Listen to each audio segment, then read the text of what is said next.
نکاح کے موقع پہ دولہے کو یا دلہن کو دودھ پلانا، کیا اس کا کوئی سنت میں وجود ہے؟ جی ہے، لیکن تھوڑا سا ہٹ کر ہے، یعنی معاشرے سے ہٹ کے؟ ہاں، جو ہمارے ہاں چل رہا ہے اس میں تھوڑی سی تبدیلی ہو گئی ہے۔ سنت دودھ پلانا، دودھ تو ویسے ہی ایک ایسی چیز ہے، فرمایا کہ اگر اس کی دعوت ملے تو انکار نہیں کرو۔ بالکل۔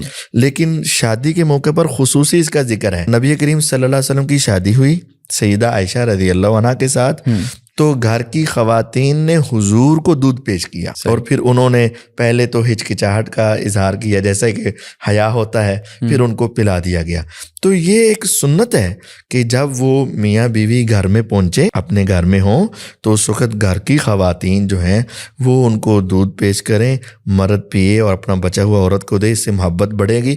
لیکن یہ جو ہمارے ہاں طریقہ کار ہے نا، وہ تھوڑا سا غلط ہے کہ نوجوان لڑکیاں بے پردہ اور صرف خاوند کے پاس جائیں، یعنی دلہے کے پاس جائیں، اور پھر وہاں مذاق وغیرہ ہوں، ہلڑ بازی ہو اور پیسے لیے جائیں۔ یہ نہیں، سادگی یہ ہے کہ ان کی دعوت کریں، ان کو دودھ دیں، اور اس کا بچا ہوا دودھ جو ہے بیوی کو دیا جائے۔ اور اس کا مطلب یہ ہے کہ بیوی جو ہے پہلا اس گھر کے اندر قدم رکھ کے جو کھائے پیے وہ خاوند کا بچا ہوا دودھ، یہ سنت ہے۔